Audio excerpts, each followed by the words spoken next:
Look at that. Don, I said, Don, what's the temperature at Ford Field? 31. Go. Yeah, 36. Oh, right? Yeah, that's true. Very good, very good. But as we take a live look there, it's picking down 8.5 hours away. Yeah, and it is, as we've talked about, the 36th day of the year. Right. Here, so, Awesome. And today is all about community. This is all about good news. This is all about character and inspiration.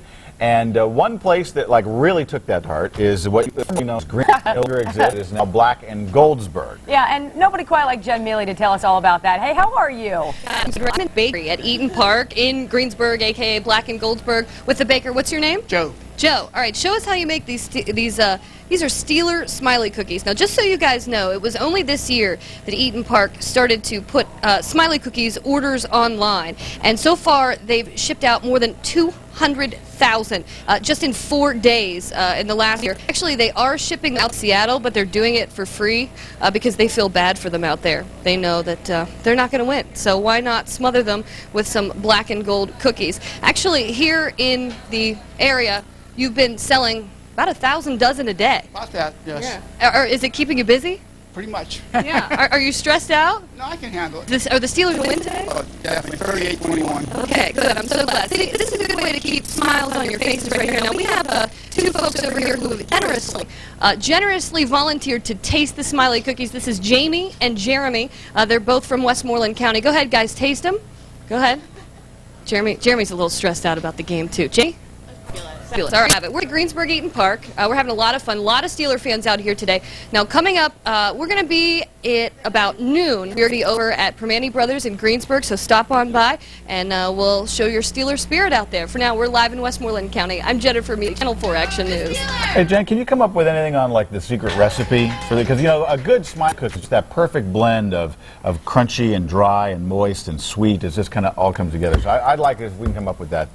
Don did just point out, though, with math, that a dozen would be 12,000 cookies. 12,000 Thanks, a day. Don. That's a lot. Yeah, it's good. All right. Still to come. What are the Steelers fans doing the morning of the big game if they're not watching you and me? Right. Well, some of them are out there having breakfast, having brunch. They're out at the restaurants, supermarkets, getting ready. We have that live reports. We'll go back out to Mike and Sally in Detroit coming up.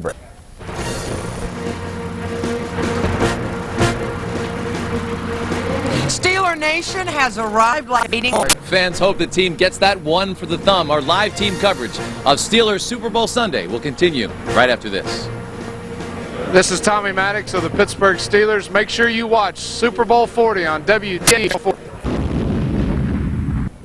All right, welcome back, everybody, to this Super Sunday edition of Channel 4 Action News. And you can see our coworkers out there. They look very warm, very happy. I don't know about rested. I know Willie Williams was telling you, Mike, that it was hard for him to sleep 10 years ago. Did you guys get any sleep? Do you think the players did? You know what? I think the players probably did. I've heard that they did not have their inspirational speeches last night that they're going to be this morning. But you know what? Talk about inspirational. We had to walk several blocks to get here from our parking garage.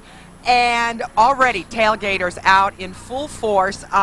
Really, the Steeler Nation has sort of dropped down here like a swarm of locusts. And I don't mean that in a good way. In a good way, though. In a good way. Yeah, there must be, tens of thousands of Steeler fans here. Just at the hotel up in Pontiac on Thursday, they really started to arrive.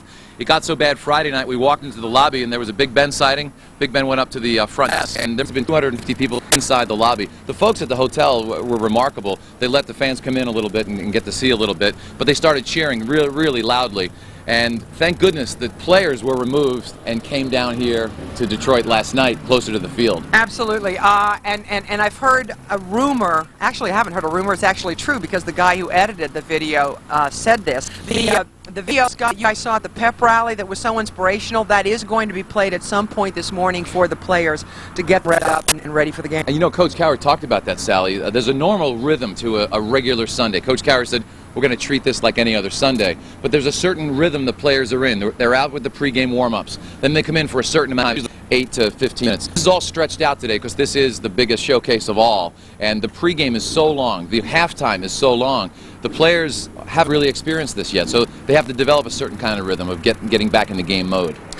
In fact, only one on the team, and it's unlikely he's going to dress, unfortunately, is Willie Williams, who remembers this feeling. Talking about the feelings that the people from Pittsburgh are having, a couple of them told me last night after our 11 o'clock news that as they came through the toll booths in Ohio, someone said, is there anybody left in Pennsylvania? A stream of cars, and a lot of these people, Scott and Wendy, don't have tickets, and they're not planning on getting them. They're coming here to tailgate and party, to just be close to the team they adore. And we saw a lot of ticket scalpers, and I asked a couple of them, and they said $3,000 they were asking last night.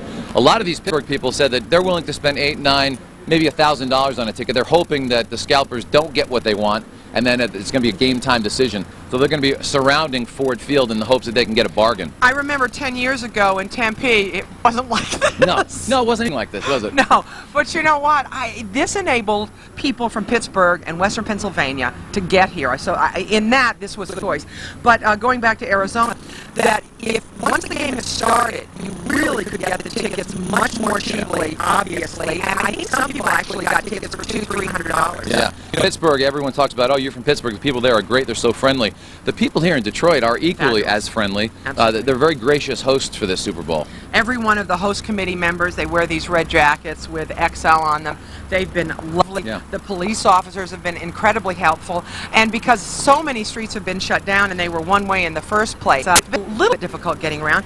But I'm here early enough, so it wasn't too bad. Yeah, you know, Cardinal Maida, we talked to earlier, he's a former Pittsburgh priest, now the Cardinal of the Archdiocese here in Detroit. At the press conference, one of the reporters said, you know, Cardinal, you're going to cheer for the Steelers, but what about the Seahawks fans? Are you praying for the Seahawks fans? And he paused and smiled and said, I'm sure they're nice people.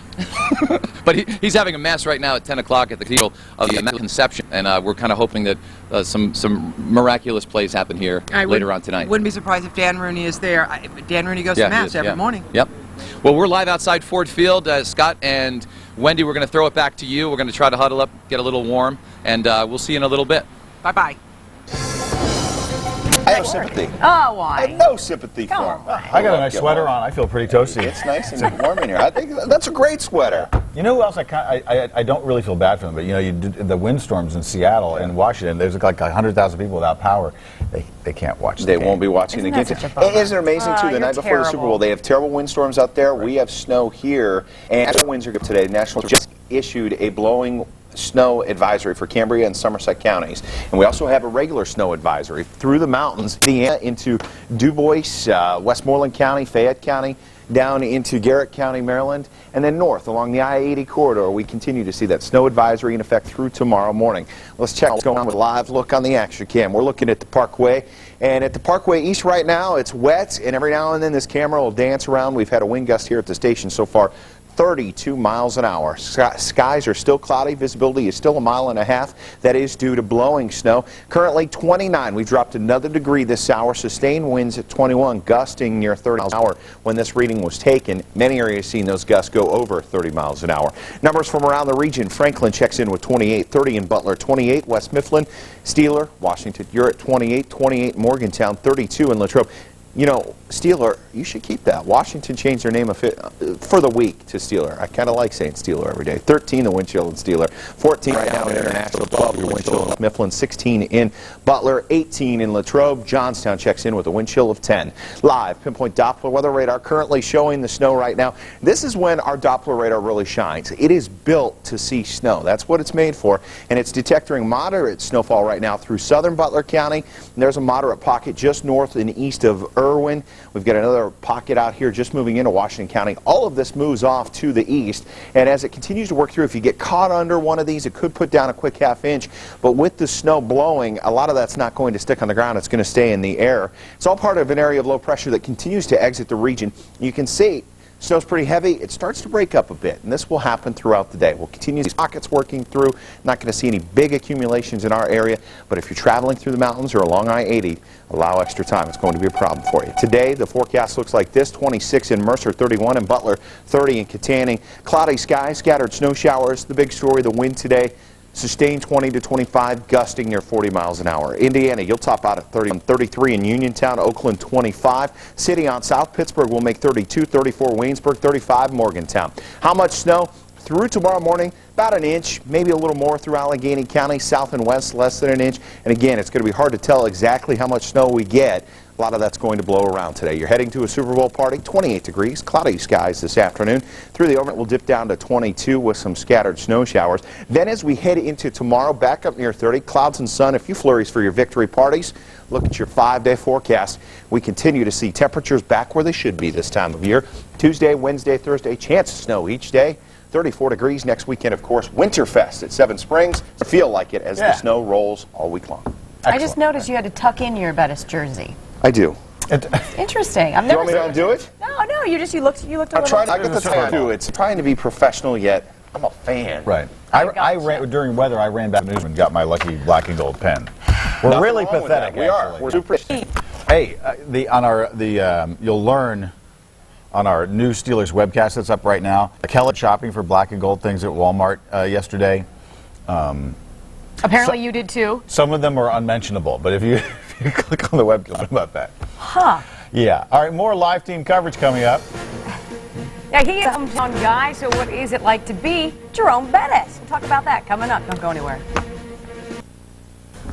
It has been so long since I've sat here next to you. I forgot in your geekiness, your laptop computer that you always bring out, just to make sure you've got the latest information. We're dialing in, we're plugging in, we're going to, everything that's potentially, possibly Steelers, Pittsburgh related, we're going to have it over the next couple of hours. We're excited that you're here with us here on Sunday morning, gearing up for a game that everyone's anticipating. I actually think it's going to be a good game. I really do. I do too. You know, and lots of folks, I thought for sure that Scott was going to be home watching the game, but you said you're going to be here later. Oh yeah, absolutely. Okay. Hey, it's it's like, well, and see, I don't have the high def at home. I don't either. But we have it here at the station. Oh. See. It's good. I thought you'd be cooking something good. That's why I was kind of going in that direction, because a lot of folks are certainly making their last-minute runs to the grocery stores. It just happens that Gus Rosendale is out at the Giant Eagle in Monroeville getting some stuff for us. What are you seeing? What's kind of unusual out there besides that weird sushi?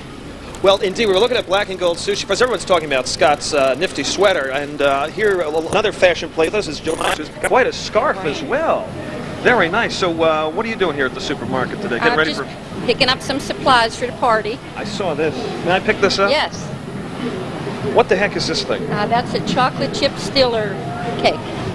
Cookie cake sort of thing. Sort of. So, what are you doing for the game tonight? We're going to friends of ours here in Monroeville, and we're going to eat and drink and cheer them on. Predictions? We know they're going to win, but do you have a score in the back of your head? I'm on the Super Bowl pool, so whatever it is, I hope it's my numbers. Steelers to win. You stand to make a little money tonight. Yes, I do. All right, now, when you watch the game, I'm guessing you're very quiet, right? You don't get excited or anything like that? We were singing na-na-na-na when Bettis popped that ball, so we're not allowed to sing until the end of the game anymore. Well, don't trade your voice. No, we won't. Because people have been yelling all over the city and cheering, and John Griner's been talking to some of them today. John, how are things by you? Things are getting even more crowded here in the Strip District all the time. I'm here with a young lady. What's your name, ma'am? My name is Luella Foster. And They call Luella? me Miss Doozy. Miss Doozy. What are you looking for down here, Miss Doozy? Any Stiller gear. What is hat you have on here? Oh, this is a famous Stiller hat. Joker's hat. Are you going to watch the game? Oh, definitely, and we're going to win. All We're right. definitely going to win. Can you stop by and I'll give you a $4 All right. All right. Thank you, Miss Doozy. Hang on here just a minute. Here's some of the folks shopping at a street vendor. And there, of course, are a couple of shops where they normally are from Indiana, the state, or from Indiana, Pennsylvania. The state. Oh, come on over here a second. You came in, did you watch the game with your family or what? I come here just being in the town of Pittsburgh for the party in the night after we win. You came from the state of Indiana? Yeah. Right. What's your name? Dick Minnick. Dick, nice to meet you. My pleasure. I hope you didn't come in vain. No, we didn't. We didn't. And she came from Cincinnati. Her husband's a bunghole fan. Oh, wait a minute. Look at this. Look at it. Come on over here. Look, this lady's from Cincinnati, and she's got Steeler gear, and you're not going to let you down. Oh, I don't care. I'll be here. All right. Nice to see you, folks. All right. Her husband's a Bengals. She is a Steeler fan. We'll see you a little bit later from the Strip. Reporting live now, John Griner, Channel 4 Action News.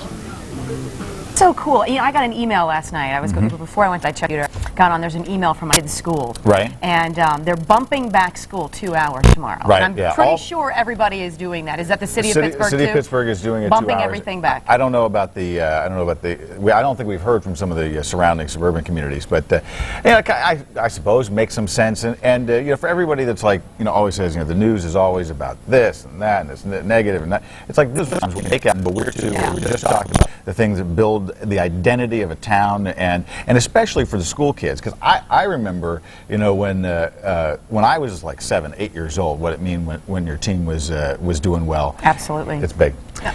Neat stuff. All right, Sally and Mike, I think you're live there at the field for us at Ford Field. And tell us, folks coming by, a lot of folks recognizing you. I'm sure you guys are as big as celebrities there, some of the players. Yeah, I have to tell you a funny story, Wendy. When you're going in and out of the hotel when the Steelers were, they stop and ask for your autographs, and they were very kind. And as Greta Rooney was coming in with Kevin Colbert's wife and her children, and they stopped and talked, and I was just chatting with them, and this woman had asked for an autograph, and I said, please hold the tape. And it was the tape of my interview with Jimmy Kimmel. And so everything is confusing, and you're running back because we have deadlines, and I ran back to the editing room, and I realized I didn't have the tape. And I came tearing back to the hotel in the car, driving 80 miles an hour, and our photographer, Dan Pratt, said, "What's for the Jimmy Kimmel tape?" And I'm like, what? And I'm screaming at the top of my lungs in front of all these Steeler fans, thinking, and I said, "Oh, I'm going to get fired." Well, the woman came out. I mean, she was just so sweet. She thought that I had given her the tape of Jimmy Kimmel. That was her souvenir of the week. That was her souvenir, and she gave it to me, and I hugged her so hard I think I almost choked her to death. So, but actually, Mike saw somebody this morning. Yeah, was there. He's one of the few numbers of people who actually have a Vince Lombardi trophy, who have played in Western Pennsylvania, coming through the football region of Western Pennsylvania. And he really wants the Steelers to win. He told me that in his heart he'd love for the city of Pittsburgh to experience this again. But he said he doesn't really know. He said this may be one of the best Super Bowls ever. Evenly matched teams. You look at Ben's numbers, you look at Hasselbeck's numbers, they're about the same. And you look at the running back situation, Sean Alexander, of course, much better year this year than Willie Parker, but the running game, the Steelers run the ball more than any other team in the NFL. But the last 2 games, playoff games, the Steelers have averaged only 2.7 yards per carry, so Cowher wants them to step that up. Also, Matt Hasselbeck is in his 8th year with Seattle, and I mean he started his career on the practice squad of Green. So the feeling by analysts is that it's Hasselbeck who has something to prove, and Ben Roethlisberger is coming in here as someone who's already made history. But going back to seeing famous people and famous football players, I don't know if you watch any of the sports channels, guys, you've been seeing all the history of the Super Bowl and all these fabulous games. Standing right behind me, Ray Lewis, the hated Baltimore Raven defensive linebacker, one of the greatest defensive players who's ever played, and I say hated because he's so darn good. And behind him was Terrell Davis, the great running back, the MVP of the Denver Super Bowl against was Green Bay, against Green Bay. I've always been a fan of his, and he was right behind me. And do we want this man to come in because we're talking football, and this is the man who knows about football. I'm going to step aside and give JB the microphone. You're talking about running backs. You got an ex-running back right here. I didn't have any talent, didn't have any speed, didn't have any ability or anything like that. But it's good to hear you talking football, Sally. Here we are, Super Bowl Sunday. I can't believe it. Well, he actually said hi to. I mean, it's so weird. We interview the Steelers, and around the country, they're really famous, but we're seeing people from other teams that are going, oh, look, there's Ray Lewis. Saw Jim Kelly. I've seen so many big-time football players. Saw Joe Montana. I got to say hello to him as the elevator door was closing. Everybody knows I'm a Giants fan. I grew up in upstate New York. I saw Otis Anderson. Did you talk to Phil Simms? I saw him. I didn't get a chance to speak to him. But I did get a chance to talk to Rod Woodson. I mean, it's just, you talk up the who's who of the NFL. They all come, no matter what the weather, they always come to the Super Bowl. Of course, their goal is to play in it. But well, let's be honest. Some of them come for parties. What parties? I don't know anything about parties, Sally. But anyway, you talked about Ray Lewis being a hated guy in Pittsburgh. I imagine Joey Porter's probably not too popular in Baltimore or Seattle for these days. He's had quite an interesting week here at Super Bowl week, and I've been keeping an eye on him a little bit, throughout the week. He started off very calm, cool, and collected, but as the week wore on, he seemed to get a little bit more agitated. And then when Jeremy Stevens made the comments about Jerome Bettis, how it won't be an unhappy homecoming, that's what set him off. So we're going to take a look right now at Joey Porter's Super Bowl week, and oh, what a week it has been. Steelers linebacker Joey Porter was asked many questions today at Super Bowl Media Day. Very few of them were football related. Never even seen this guy before. He wants to sit up there and ask me some questions, but then don't have the answer for it. I mean, is that the whole plan? A guy asked me about getting shot. What do that have to do with football? Instead of asking about his 10.5 sacks, reporters wanted to know about Porter's sack dance, whether or not it's like kicking dirt in someone's face. If I'm kicking, I'm 10 yards away from the guy. I just made the sack, I walk. I make it my effort that I walk away. So you still got to remind me of that play when I kick dirt in somebody's face. Porter's teammates say it's better not to try and egg number 55 on. You know, this week I think he's been a little bit calmer than usual. But if you guys keep talking to him, he might give you something. Porter says he got through the whole media day experience relatively unscathed, but he does wish he was appreciated more for his play on the field than for his antics off of it. That just lets you know how they think about me. You know what I mean? They don't care about me, the football player, or what I can do on the football field. They care about my antics more than they care about me playing football. That's the natural reality of it.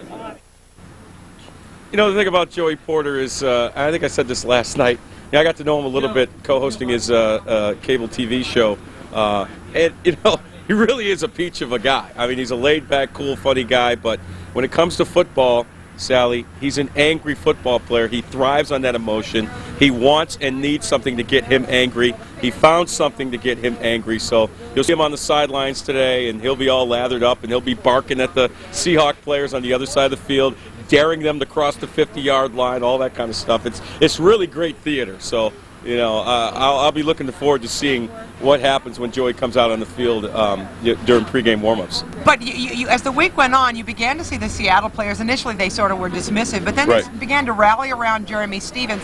And in the midst of all of this, not all of them, but many of the national analysts, not our Merrill Hodge, but others began to pick Seattle. Oh, you know, Merrill's never going to pick against the Pittsburgh Steelers. As Ron Jaworski sees black. But why do you think they're picking Seattle? Well, you know, the thing about it is, I mean, Seattle's a very good football team. I mean, you know, they're very efficient. They don't make a lot of mistakes. They were plus 10 in the turnover takeaway ratio. I mean, when you don't make mistakes and you can run the football the way they can, you know, you're going to win a lot of football games. Defensively, they do a great job of taking the football away. So, and they're no slouches on defense. They led the league with 50 sacks. You look at their middle linebacker, Sally, Lofa Tatupu. This guy's a rookie. He's out there making all the calls. He had a great year. He was all over the field. He's kind of like Troy Polamalu in a sense, where he was all over the field making interceptions. He's a solid player. You know, football's in his blood. His father played. Exactly, Mosi. So, I mean, you know, they're a good football team. So I think the popular pick is the Steelers, but I think the national guys want to prove that they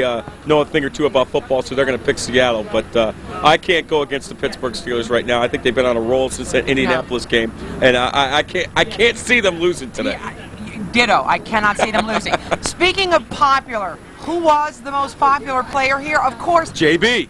Oh, the other JB. The other JB. I mean, Ben Roethlisberger is getting an enormous amount of attention, but so did Jerome Bettis.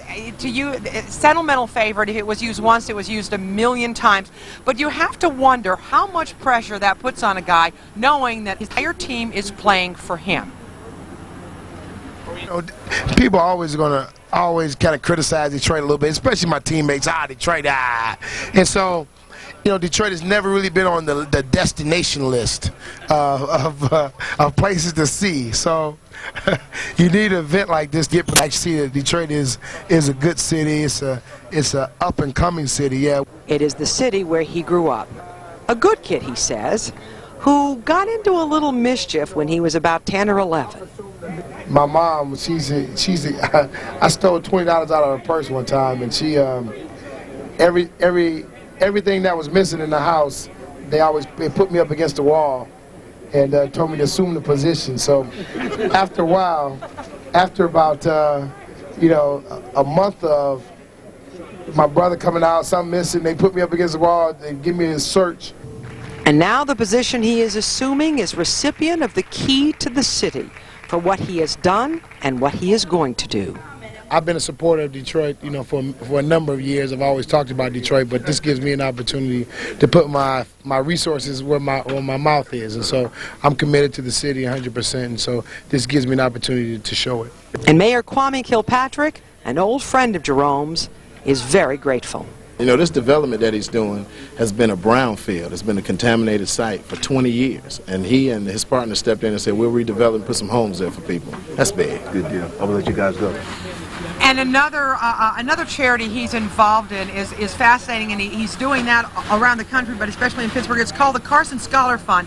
Jerome got to know Ben Carson, a brilliant pediatric neurosurgeon at Johns Hopkins, and what they do is they award academic excellence.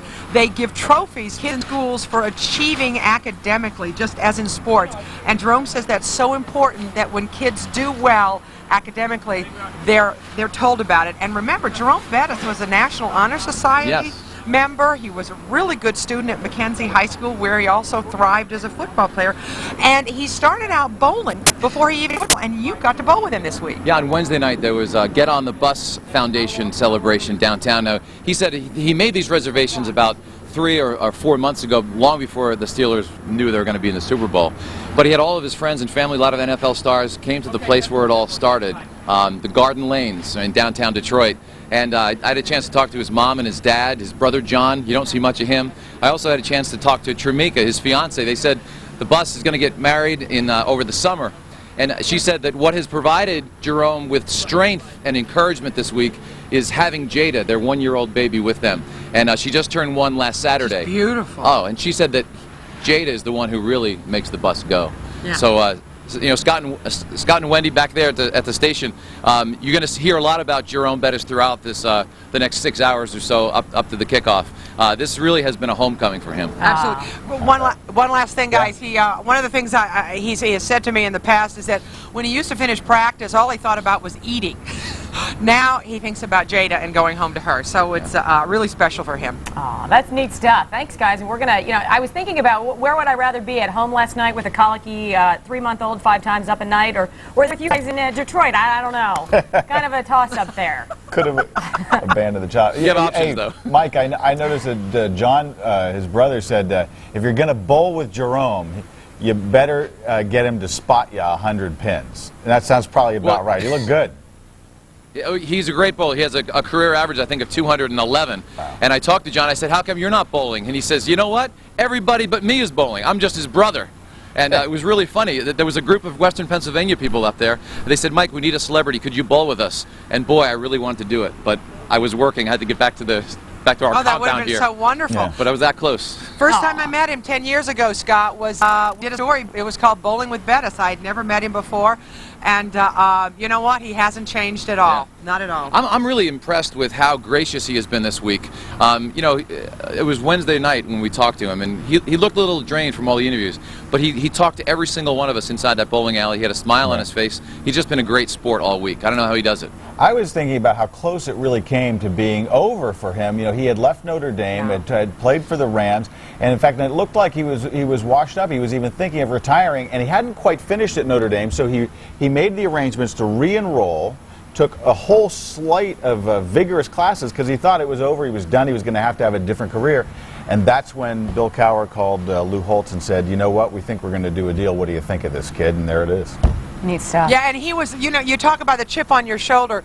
He was very angry about how he was. I mean, he was basically benched. They took the offense in a different direction with the Rams, and that, if you look at a lot of the Steelers who played well behind Joey Porters, you know, Willie Williams, they're all players who, at some point in their lives, and Troy Polamalu said this, they were underdogs. And Troy says everybody has been an underdog who's a professional athlete at some point.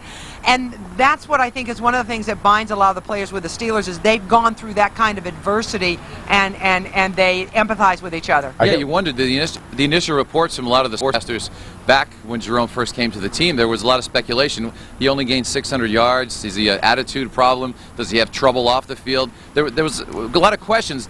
Yeah, does he have any baggage with him? But certainly has none. Well, certainly the Rams coach thought so. I'm trying to remember his name, Sally, the guy that was the Rams coach. That I think it was Chuck Knox. Can we? It wasn't Mike Martz. Yeah. So let's thank him for Jerome. Yeah. We'll give him special honors grateful today. Neat stuff from you Absolutely. guys. All right. We're going to check back Well, in a thank you few very minutes. So stick around there. You know, I was in St. Louis when Jerome was there. Oh, yeah. And he just was not appreciated at all. No. In fact, he was often booed. And we're not playing because he came to us. We're yes, doing well. absolutely. And time now, 10:43. Still to come, more live reports from Detroit and our own Strip District. Keep it here. I'm John Greiner, live in the Strip District. You know, one of the hottest commodities here is these "I'm for the Steelers" signs, and these are free. Here you go. Brenda came up from Huntington, West Virginia. Here you go, folks. Everybody wants one. I'll be back with another live report coming up in just a minute. This is Dan Kreider from the Pittsburgh Steelers. Watch the Steelers in Super Bowl 40 on WTAE Channel 4. Presents today's special coverage, Destination Detroit. Live out, Ford Field, Detroit, Michigan. The Big 40 there, the XL. I kind of like the XL. You know, it's sort of become the, it's kind of made the game, a big game, a larger-than-life game, seem even big enough for Jerome Bettis, perhaps. I have to admit that I never paid that much attention to the Super Bowl. I've never been in a town where the team has gone on. Right. And it just seems like now of course we're all aware of it, but it seems like every channel you turn to, no matter national, local, whatever, everybo's talking about it. It's the songs, it's the fashion, it's the style. It's all. Well, I'm not saying this is really fashionable. A couple of people have written in, "Where'd you get the vest?"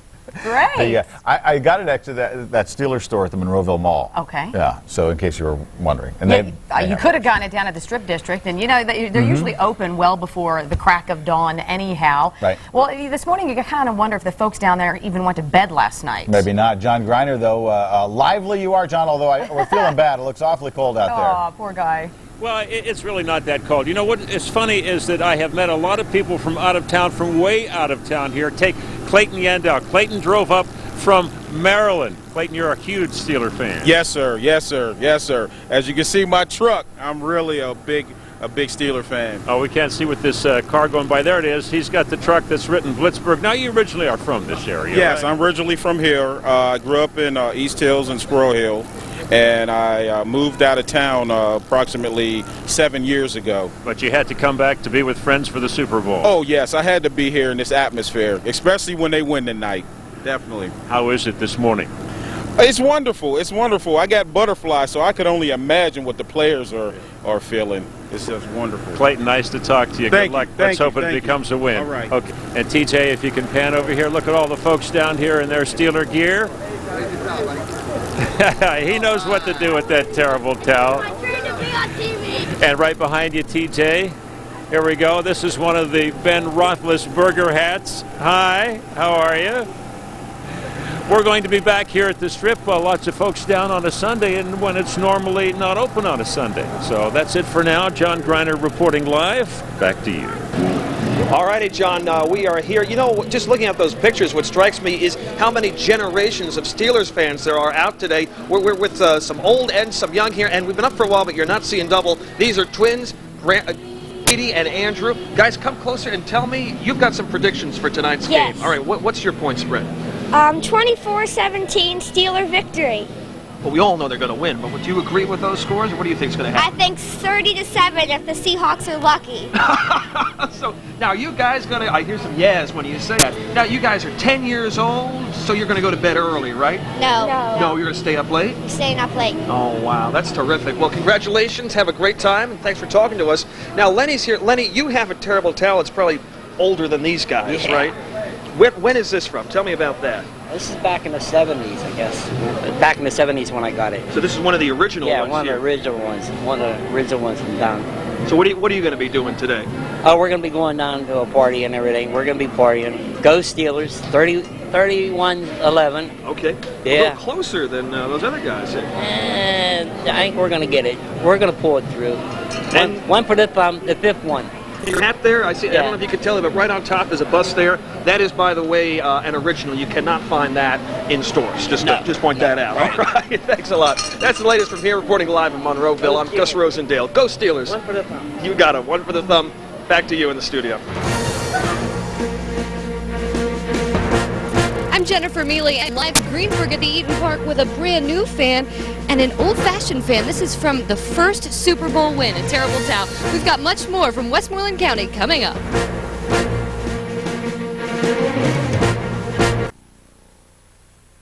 back out live, our Super Bowl coverage continuing. And I think I was trying to check on this, and it was the coach of the Rams was Chuck Knox, but then he left, and Rich Cook, I think, came in. And Brooks, excuse me, yeah. So he may have been the one that we thank for disenfranchising Jerome Bettis and sending him to the West. Some things go together. You got Sonny and Cher, Captain and Tennille. We have a new double phrase here, and it is a Westmoreland County town now known as Black and Goldsburg. Kind of flows. I love it. You love it when Greensburg decides to get into the Steelers spirit. Jen Mealy, good morning to you. I love the folks that you've been interviewing. Great job out there. Thank you. Good job to you guys. I love it out here, too. I can't wait to show you some of our little Steeler fans. Hey, buddy, what day is it? Game day, baby. That's right. All right. What's this little guy's name? This is Ava. This is Ava. She looks beautiful. All right. Check out this baby now. Hi, sweetie. Are the Steelers going to win today? Say yeah. Yeah, what's her name? Mackenzie. Okay, Mackenzie. They are beautiful. We've got lots of kids out here today. You see this little guy? He loves it. Here we go, Steelers, he says. All right, now, all these people are out here today to celebrate the big game. And a lot of these people got their stuff from Fun Party stores. There's 5 of them out here in Westmoreland County. And this is Bob Lavella. Bob, show us, how'd you come up with this Troy Polamalu pin? My son and daughters, who are members of our business, developed it. We cannot keep up. This is probably the hottest thing in the world. You're open today? Yes, we are. 10 o'clock. This is hotter. This is almost as hot as the cookies. Oh, turn around now. I'm going to show you Ayla's shirt. She works here. This is a Polamalu shirt. She works here at the Eaton Park in Greensburg. Now, next up at noon, we are going to be live over at Primanti Brothers in Greensburg, so come join us. I'm Jennifer Mealy, Channel 4 Action News. I love that, and to think people would mock his hair. Yeah, there's no. I've seen him in church though. He got it all pulled back to so in person you might not recognize him. Right. But there's no bad Steelers T-shirt, but there's some that are okay. That made me laugh. That was good. With the hair on the back of the name, like that. Jerome's jersey retired, not the black and gold one yet. Anyhow, we're gonna have that coming up on our broadcast. Don't freak people out. Come on. And at 10:54, we continue to see some snow flying around the region. We'll talk about that in your complete Weather Watch 4 forecast. Coming up, Action News This Morning rolls on. Summer presents today's special coverage, Destination Detroit. Hey, welcome back, everybody, to the Super Sunday edition of Channel 4 Action News This Morning. And it is game day, a live shot there in Detroit, Ford Field, and the Dome there. You know, with the weather there as it's been, and they got quite a bit of snow overnight, you kind of wish, though, it was an open arena, if you will. I mean, that is, if weather is the great equalizer, you'd love to see them kind of duke it out the way it should be done. I think that'd be fun. In fact, there are some people that think the Super Bowl should not be like in a designated city, although you really need that for the advanced planning. It should be in the winter's town. And How long do they know in advance? I think probably years, I would think. I have some other images to show you here, and I think we have one coming up here that is a jersey of note. And here you have Jerome's jersey being retired. You know, Detroit has been honoring him all week long. And how's this? Of course, Mackenzie High School, where he played many years ago, retiring his number. He wasn't there, but his father, John, was on hand for the buses ceremony there. So neat stuff. You gotta love that. He's gotta be just on a high of a lifetime here. Even back here in our neck of the woods, State Capitol in Harrisburg, might have a mixture of fans, but this week it really was all about the black and gold. You're supposed to listen to something? Yeah, this would be the part where the, you know, what happens if you take, there we go. Oh, here we go. Pittsburgh! When I say cower, you say power. Cower! Did we ever determine who that guy is? I have no idea. Is he actually? He's a legislator. Right. Because he was really getting into it there with the, when I say cower, you say power. You know, Rendell, who a big Eagles fan, and he has his own like analysis show out there. He obviously predicting that the Steelers will beat the Seahawks. You know, and it's a part of the great tradition of Pennsylvania football. You know, Eagles have a year, Steelers have a year. You know, but I just want to say it's going to be a good game because the Seahawks, I understand, they're, you know, I'm quoting from what was the Seahawks, from one of the Seattle papers today. It says the Seahawks are, and it used a word that begins with P, and it kind of means ticked off, but a little more serious. I understand. So they're going to come to play. All right. And I think Governor Rendell saying we're going to win 27-10, just so you know. All right, let's keep on coming, so don't go anywhere. I'm Marvell Smith with the Pittsburgh Steelers. Watch Super Bowl 40 on WTAE Channel 4.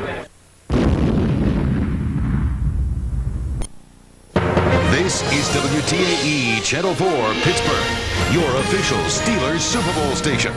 Channel 4 Action News Special Report, Destination Detroit, continues. Hey, there is Ben Roethlisberger, and said he was tired. Should we be concerned about that? Don't know. But you know what seems to remember preseason, things weren't going well. His QB rating was down. There was all the stuff with the motorcycle and the helmet and a couple of injuries. Everybody's worried about that sophomore jinx, but man, all of that seems far behind us now.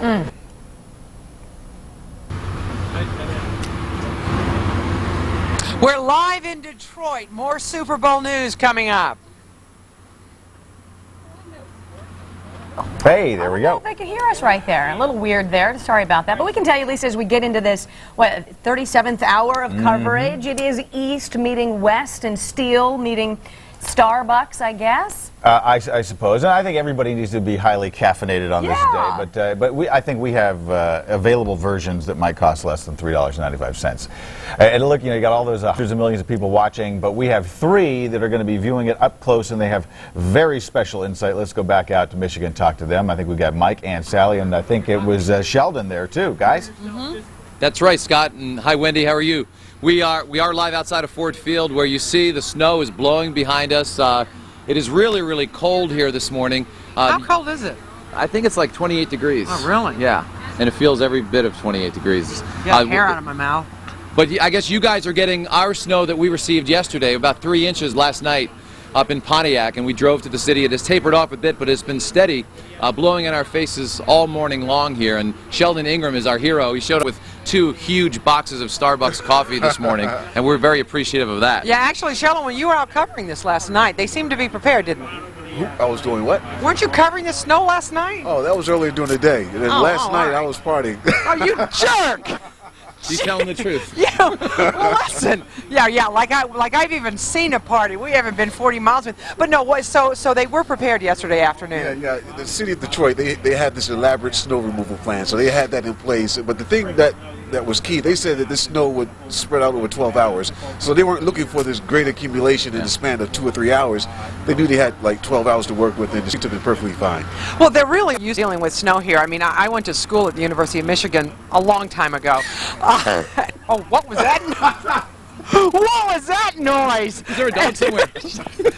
But anyway, and you know what, Scott and Wendy, we have been here way too long. Actually, we haven't been here long enough. Honestly, but you know what? It used to be a time that it would snow in December and you wouldn't see the ground again, so they're really equipped to deal with it in this area. But you do get lake effect, I would imagine. They learned a lesson from 1982, the last time Detroit hosted a Super Bowl. We talked about this a little earlier. There was major problems. Public transportation was shut down, and we talked to the Belivac family from Western Pennsylvania, and they said that they got tickets to the last Super Bowl here back in 1982. They got stuck inside their hotel. There was no way to get to the game. They watched it on the screen inside their hotel room. Now, refresh my memory. San Francisco and Cincinnati. Cincinnati, that's right. Got it. Great Super Bowl. Joe Montana. And yesterday, during the snow, visibility was very poor.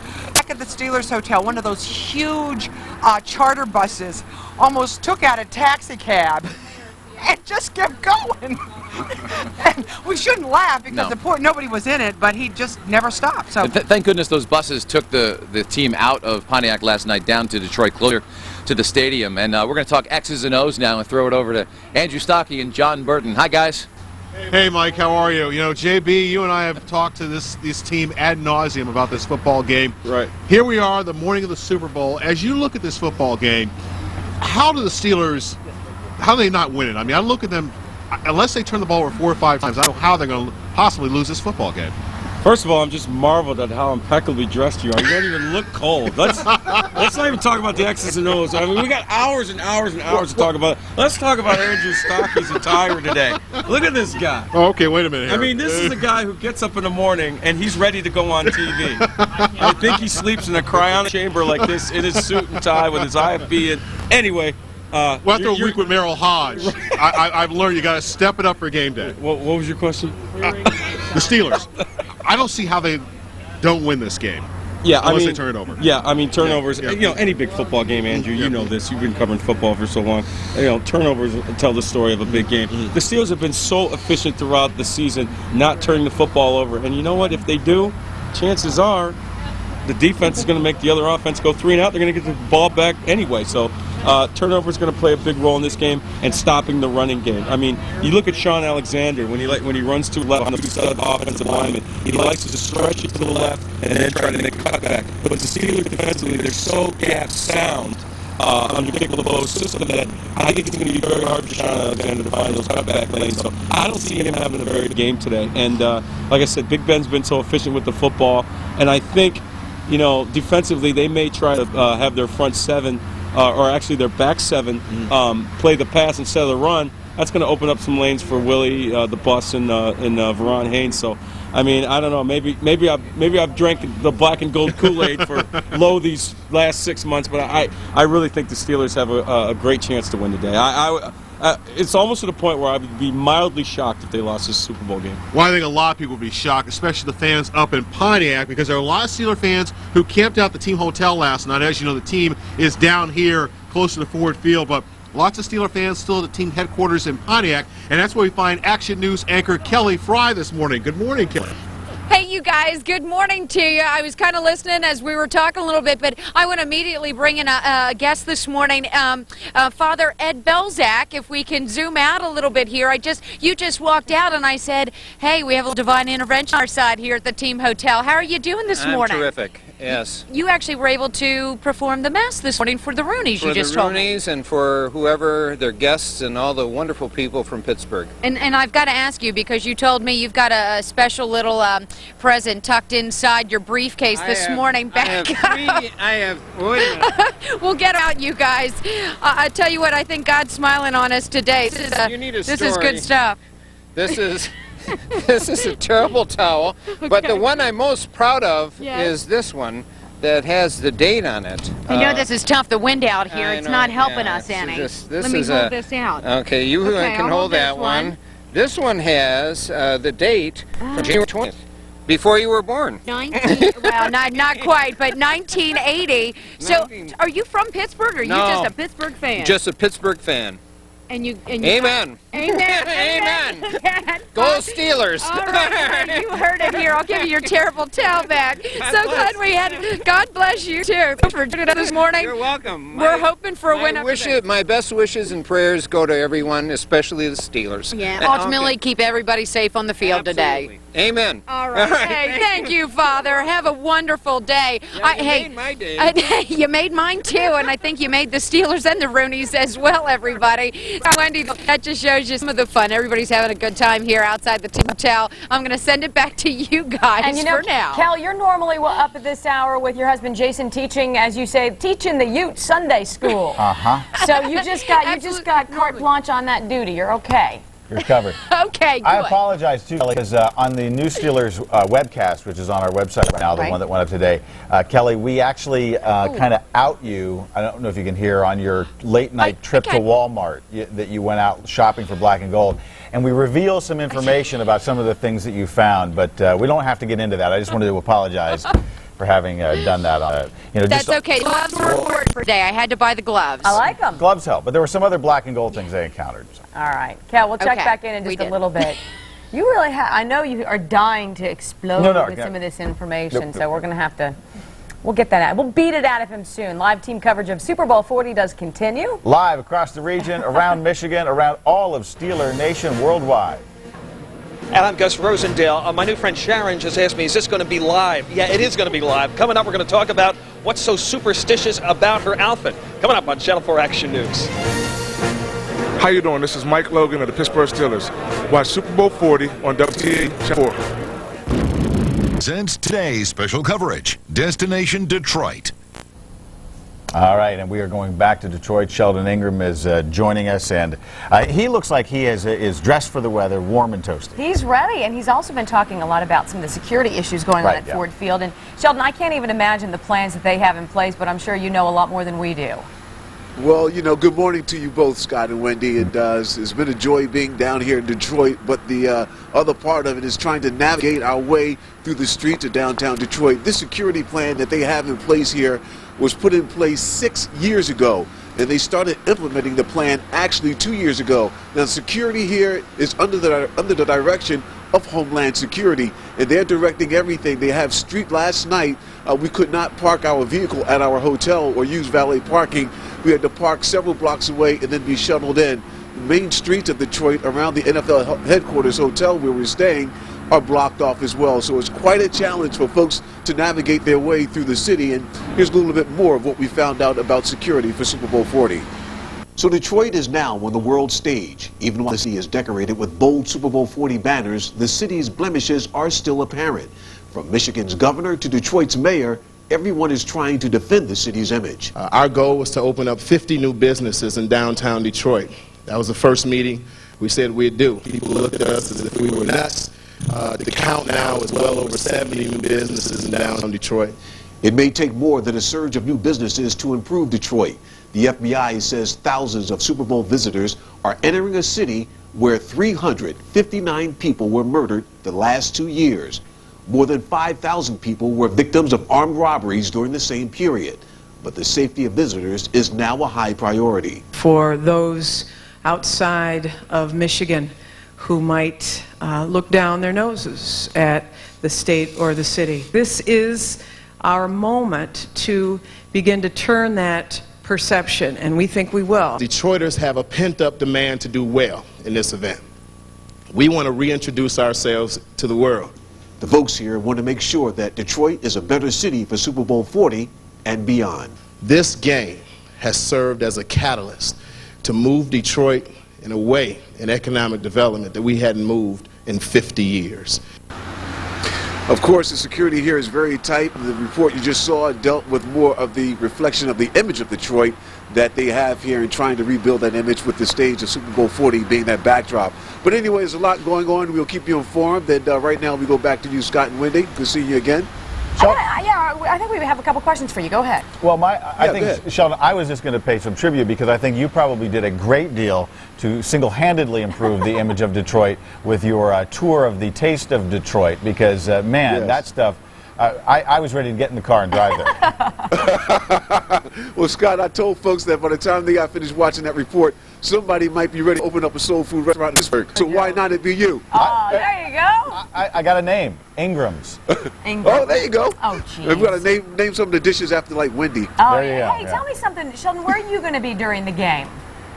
Actually, I'll be in the stands, and so we'll be floating throughout the stands among the fans during the game, getting some of their visual reaction to some of the highs and lows that'll go on. And when the game is over, we'll be getting reaction from the folks right in the stands even before they leave the stadium. All right, Sheldon Ingram, thank you so much. Great job out there. We're going to check back in and visit with you. See you guys later.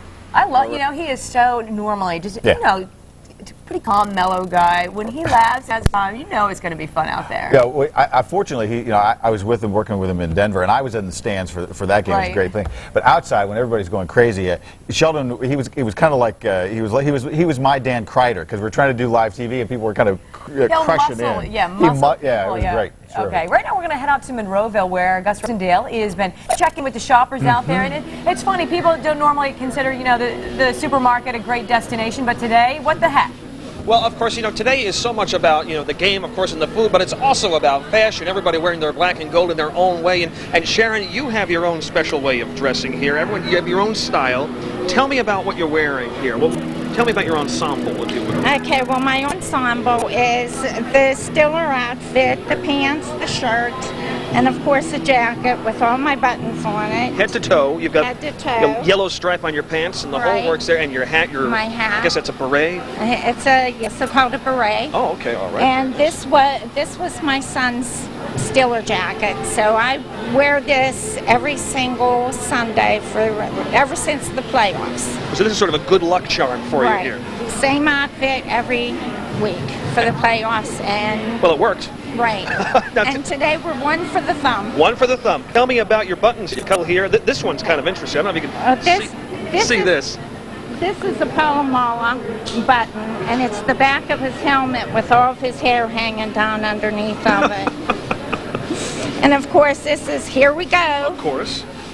And this is the Immaculate Temple, and one for the thumb. Now tell me about what are you going to be up to tonight? You're going to be watching the game, of course. Where are you going to be for that? We're going to be at home. We're having a family party. And the house is decorated. I have a turtle teddy all dressed in a silver hat and, you know, and different decorations. Sounds through like the you're house. set. And dinner and all kinds of munchies. All right, well, good. Have a great time. And thanks for talking to me today. You're welcome. Sharon, be well. Say hello to Okay. everybody in Turtle Creek for us. I will. And go Steelers. Absolutely. That's the message here from Monroeville. I'm Gus Rosendale. We'll send it back to you. Thank you, Gus. And, you know, we just were informed of the reminder. Would you like to take the reminder over? The Super Bowl is tonight, and it's going to be televised. I hear this. In color. Here, Channel 4. Oh no, really? Yeah, okay, 6:30. excellent. Yeah. Well, then, it is. Our great. coverage until 2:30. Then I guess the NFL picks it up after that. So, sorry, we had to do that little programming. That's okay. Yep. I want to show this. Yeah. Scott's back Thank here. you so much for doing that. He sits here and he ignores Here's Scott. me. Scott is on the web. He's on the stupid computer This all is a day. camera. I just put the so camera you're on camera here, but you're also on there. Yeah, I haven't launched it yet. Oh, so okay. Because I have the new little kid. Yes. Right. So and we can get pictures of Ava of the new baby. It's interactive. It's all about being a parent here. Take this for example. Apparently it is. There you go. Don's trio. Those are I my love kids. them. And by the way, this was our Christmas picture. You know, you send out Christmas pictures Right, to right. grandmas and mom's kids. We took this back in like November. Uh-huh. Is that what they're wearing? Of course. Of course, the right year to do that. But that is Mike, Messon, and Mason. They're mine and dressed in their Steelers outfits. And there you go, kids. All right, let's take a live look on the action cam. We're looking at the Parkway East. It's very wet this morning. And with the wet roads, we're seeing some very windy conditions. Every now and then that camera jiggles. Just got another wind gust in over 30 miles per hour right here on the instrument measures wind speed. So it's going to be a windy day. Visibility, we like to see at 10 miles. It's down to 3. That's due to another snow squall working through. 28 degrees is where we're at. Winds are out of the west-southwest at 16, gusting near 30 when this was recorded. Some areas they're already going over 30 miles per hour. Numbers from around the area. Franklin checks in with 28. I'm kind of smiling there because when I'm on for weather, that's bathroom break time, and I just saw Scott run out of here. So he'll be back in a few minutes. Let's continue on with weather. 30 in Butler, 28 West Mifflin, Steeler, Washington, 28 in Morgantown. Latrobe, you're checking in with 30 degrees. Factor the winds in, and we see wind chills down into the teens and getting close to single digits. Wheeling's at 10, 12 in Steeler right now, as well as West Mifflin, 12 in Indiana. And those wind chills, they're going to be bitter throughout the day. Live, pinpoint Doppler weather radar currently zoomed in on Clarion County. As a matter of fact, let's take a better look at that area first. From Franklin to Clarion, on into Butler, moderate pocket of snow continuing to work through there. We'll slide from there down into Indiana, where we've got some snow just south of Indiana, Route 22, the mountains. You're picking up some snow right now, and south of the city in Uniontown, snow as well. All part of this low that continues to exit the region as it pulls out. It's going to keep us in the snow squalls throughout the day. 26 high and 31 in Butler.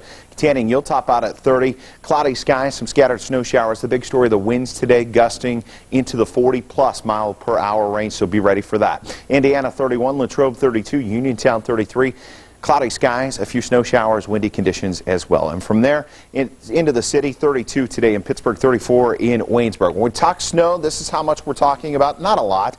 An inch, maybe 2 as you get up north through this area.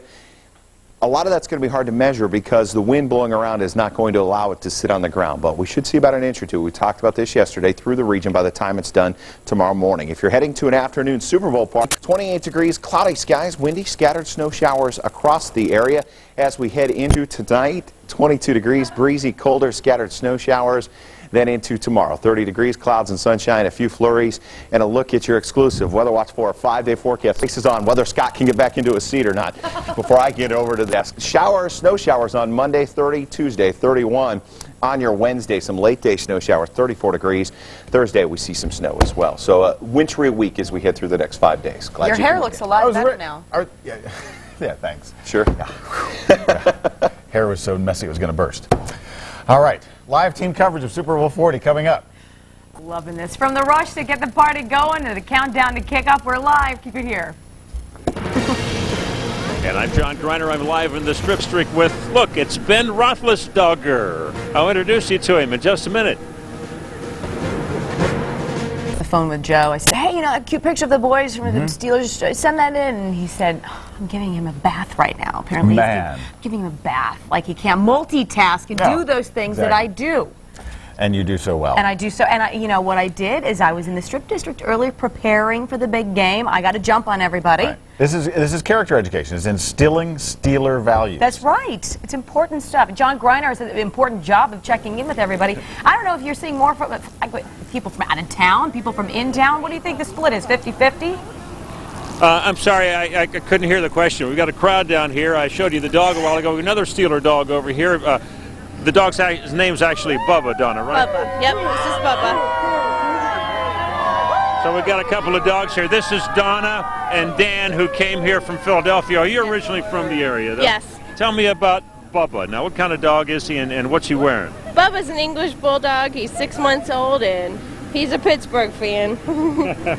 And he's got a Ben jersey on, and that's not made for dogs, is it? He hasn't gone peddling. No, he's a big boy, so we had to get a little kid shirt. You got a kid shirt for him, and you came back into town to spend some time with the family. Is that right, Dan? Yep, just to come home and watch the game with the family. Now, they let you wear those Steeler hats in Philadelphia? I wear them regardless of what they think. We got a great crowd here in the Strip District who's been quiet during interviews, so they want to make some noise now.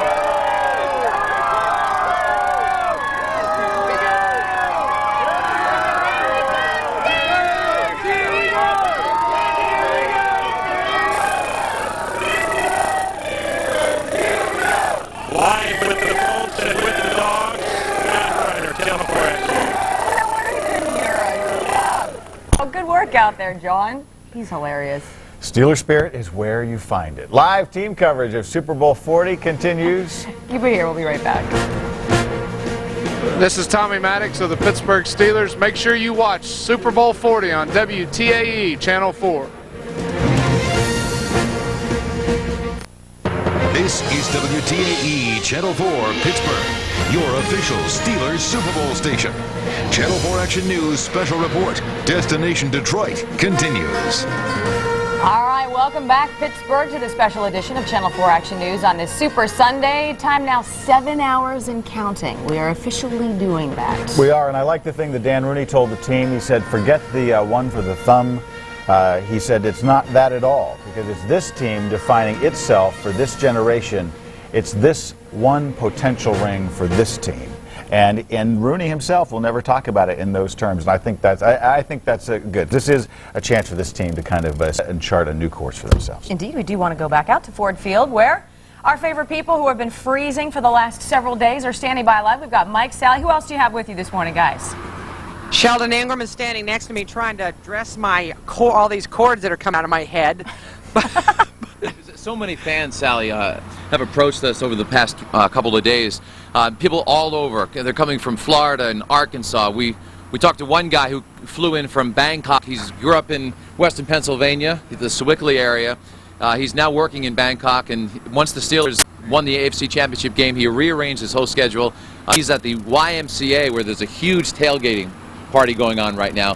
3 busloads of Pittsburgh people left, I guess, yesterday, and they're here tonight, last night rather, into today partying. There was a rumor that some of the restaurants actually were running out of food last night because we didn't anticipate so many Pittsburghers were going to end up here, Western Pennsylvanians, and I think that's the problem. They anticipated a number of people would be here at the game, but so many people from our area have come here early without any tickets and not even intending to go to the game. Well, you know, if I had to go to the Super Bowl, I would never want to go to the game itself, but I want to be in that city for the week of festivities. And last night and the night before, when everyone arrived, the bars and restaurants were packed with Steelers fans, and it actually looked and felt like Pittsburgh. Tell me what the Renaissance Center was like last night. I heard you couldn't even move. Oh, man, it's like a city in and of itself. I mean, the Renaissance Center is very hard to describe, but it's a 3-floor lobby area that's circular. And it's like a maze trying to navigate yourself inside. Well, everyone and their mother were inside the Renaissance Center last night, and it was just, we were packed just like this, you know, and we're trying to navigate inside the bar and everything. The atmosphere was electric, and I could go out. I had friends to come in and visit, and we ate dinner and sat and talked and so forth, but I didn't want to leave because everything was right there. You know, you saw a whole ton of celebrities here all week long as well. Photographer Eric Hinnebush and I were traveling, I guess it was Thursday night, back at the hotel, 15 in the morning. Guy looks up and he goes, dude, you guys are really working your butts off, aren't you? John Bon Jovi. Last night we pulled in front of the Renaissance Center. We see Kid Rock running across the street waving to folks. It just seems like everyone is here this whole week. Well, out at Pontiac, we had our own celebrities. We had the Steelers. And oh, yeah, those guys. Yeah, those guys. You know? And my favorite story, you know, Scott and Wendy, is that Andrew and I were going to get some sushi at this little sort of shopping center across the street from the hotel. And I've told it on the video blog, but anyone who didn't see that, I'll reiterate it. And there was this guy in this, you know, big down black jacket with the hood on, carrying a plastic bag, and he's waving at us, and I'm thinking, who is this? It's dark. And all of a sudden Andrew goes, oh my goodness, that's Troy. And it was Troy Polamalu. Don't laugh at me, that goes that laugh again. I'll get you. It was Troy, and he stood and talked with us. His wife had not in town yet, his beloved wife, Theodora. And we were talking about all sorts of subjects, like why so many Mexicans love the Steelers. It goes back to the 70s. We were talking about the little creature from some Mexican television station that tried to interview him on Media Day. Yeah. He was just all smiles. And then we're in the restaurant, and the offensive coordinator, Ken Wisenhunt, comes in to pick up some sushi and decides to sit down and talk to us about how special the Steeler fans are and how much the players feed off of those fans. Well, you know what? Let's talk about, we're talking about football. Andrew was with me that night. I'm supposed to toss it over to John and Andrew, guys.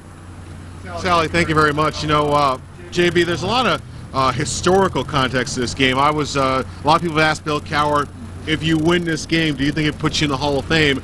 Bill Cowher said, it's not for me to judge, but I have to think, with everything he's done in his 14 years as a Steeler coach, it's an impressive record, having made the playoffs, 12 times, having won a couple AFC championships. If he does win this game today, I would think that would be an automatic Hall of Fame berth. You know, he says he's not thinking about it, but I don't buy it for 1 second. I mean, ever since he became the head coach of this team back in, 1992, he's been driven to win a Super Bowl. He's talked about it in the last, 2-3 weeks. All I want to do is hand Mr. Rooney that Super Bowl trophy. And, say what you want to say about Bill Cowher. You can question his decision-making sometimes, his play calling, and whatever else you want. But the man is driven. I mean, he's driven. He's been here 14 years. He's endured a lot of ups and downs as a head coach. And, he's kind of withstood the test of time. You look at the National Football League, Andrew, and you know this just as well as I do. There's a coaching carousel every year. I mean, what do they call it the day after the last regular season game? They call it Black Monday. No pun intended. But, because so many coaches get fired. He's been able to withstand it, and now he's on the verge of winning a Super Bowl. I think if he wins today, which I expect him to do, this does validate his career, and I think he's a shoo-in for the Hall of Fame. And as I toss back to Wendy and Scott, something I think Scott mentioned, the fact that Bill Cowher wants a trophy for this team, this generation. I mean, we always say one for the thumb, and frankly, even though it's a wonderful slogan, Wendy and Scott, this team has really distinguished itself by what it does. They're not like the teams of the 1970s. They're very different. That was 26 years ago, and a lot of things have changed since then. To win this trophy might launch a new Steel era, perhaps. But certainly this is a trophy, Wendy and Scott, that the Steelers want to win for this group, this generation, and this generation of fans. All right, thanks. It's about history and lineage, and also charting a new course. It's going to be. I think you're going to see a lot of nostalgia, but a lot of new stuff coming out. And getting phone calls from people saying they just can't get enough of all of this. This is really our time to take a piece of bread and soak up the gravy, as my dad would say. Okay, and we're glad you're with us. We invite you to stay with us. We got a lot more to come here. Channel 4 Action News coverage of Super Bowl 40 continues. I'm Kelly Fry live this morning in Pontiac, Michigan, where this has been the center of all the craziness all week, where the team has been staying. More on the family, the friends, and the fans from here coming up. Today's special coverage, Destination Detroit. You know who's had the best job of it all? Who does? We do? Yeah, we do, but Kelly Yes. Fry has been. You've been at that NFL experience. You got to see Robin Roberts, all the gang from Good Morning America. I personally hate you for that. You've gotten to see the Rooneys. You've gotten to see you went to Jerome's house. That was great. In fact, you're revealing to Jerome that indeed there was carrot cake waiting for him That was one of my And I favorites. believe the quote was, "There's a big old piece of carrot cake in there for you." That's it. Huh? And he was so tickled by the whole thing. I got a kick out of seeing him laugh because the excitement on his face, that's the most excited I've seen him all week, is when he found out he had carrot cake waiting for him. But hey, we have had a great spot here. We're live in Pontiac, Michigan, which is only about 40 minutes north of Detroit. But this, of course, has just been the epicenter this week. The team has been staying here at the Marriott behind me. Now the team is down at an undisclosed location for overnight into today. But the family, the friends, the fans, they are all still here. But of course, the big story overnight, it's a good thing that the team did get out here because it's really wide area. It's still falling right now. You can see it. We're going to kind of pan over my right shoulder here to just show you all the snow on the benches and whatnot. Up there's Randall L's cousins, actually, over there by the benches, checking out the snow, getting ready for the game today. And as you can see, it's about 3 to 4 inches on the benches right now. And actually, as we widen up, I just want to show you the scene here of the Marriott Hotel. We already have some fans in the window and friends there. Anthony Shuley, and up there Sean Peters and the rest of the gang there, saying hello to everybody back in Pittsburgh and the North Hills. Everybody's kind of been peeking out their windows this morning, trying to see what we're doing here on the ground as they get ready to head downtown to Detroit. But the big factor, the snow, as you get back down here to me, it is just really blowing and kicking in. I heard Mike say 28 degrees. I actually heard it's 19 degrees here with the wind chill factored in. So we're bundled up. Police presence certainly around the scene. This is going to be really a big part later on in the day back here at the team hotel because they have a mobile police command center off to the side. If the team does come back here later on tonight, you can imagine what a party it's going to be at the Steeler team hotel. So they have plenty of security on hand. For now, though, this is probably the calmest that it's been here all week. That's going to change as the day goes on. You can bet, Steelers or no Steelers, everybody's coming here to watch the game. So I'm going to send it back to you guys in the studio for now, and we're going to try and stay warm here in Pontiac, you guys. I think Don just told us that your wind, Kelly, is 18. Yeah. I believe it. I believe it as it kicks in on cue. Nice job, Kelly. You know, and as she panned away, as her photographer Andy panned away and showed all those, I got chills. I mean, it sounds just weird to say that, but you know, seeing how many people are there, it's wonderful. I was reading Sox fans had gotten to Detroit, and they said it's like being on an island surrounded by sharks. They're outnumbered 700 to 1. It makes me nervous, though. It does a little. It makes me nervous. I'm just right on the edge. I mean, ugh. Seahawks, very good team, and they're coming to play, and I think it's going to be an excellent game here tonight. All right, we're going to step aside for a short, but when we come back, lots stuff from Ford Field and here in Pittsburgh. Keep it here. All right, big exclusive coming up on Channel 4 Action News. I interview one-on-one the terrible peanut as we continue. Way you can compete with that. There's just no way. I met a lady who played the terrible kazoo, but I think I did at Heinz Field. But I think Gus, Gus, you're winning friends and meeting new people, I see. Yes. Always, it's a perk of the job. You know, I mean, by all means, in my capacity, I've interviewed a few nuts over my time here, but never quite a terrible peanut before. The terrible peanut, a.k.a. Mike. Mike, greetings to you. As I put the microphone closer to your get-up here, tell me a little bit about your costume. How did you come about creating this ensemble here? It's just an old Halloween costume, and it was black and gold, so I figured I might as well just go all the way, put some Steelers stuff on it, and show some support. Of course, that's a logical, way of thinking. Hey, have a giant peanut costume around, turn it into a football mascot there. You're obviously walking around with this costume today. What are your other Super Bowl plans? I'm going to go home, I'm going to make some wings, go to a buddy's house, and have a few drinks and celebrate. Now, I'm just got to tell you. Now, do you wear the costume when you go to these events, or are you allowed to demask yourself? If I have room, if there's room, if there's clearance. Well, I think whatever happens, you're going to have a very interesting evening with this outfit on, and good luck to you. That is the latest from Monroeville, the Terrible Peanut. I'm Kevin Dale. Let's submit that Emmy application right now.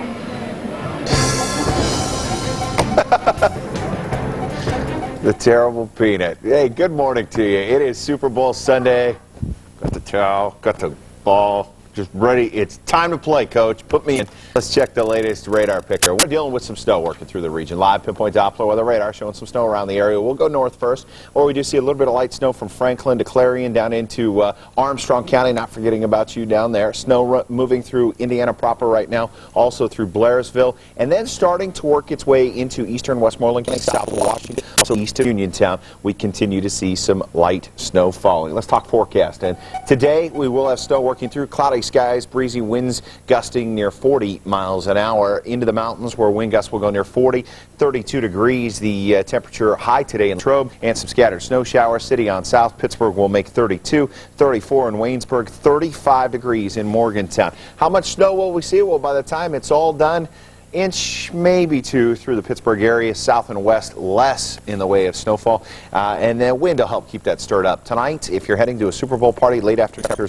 cloudy skies, drop to 22 for the overnight low, breezy, colder, scattered snow showers, 30 degrees tomorrow, clouds and sunshine. Quick check on the 5-day forecast, chance of snow every day this week, right through Thursday. Guys, I just got a phone call from Jan, our receptionist, who's downstairs. She works really hard, and if you come to the station, you better.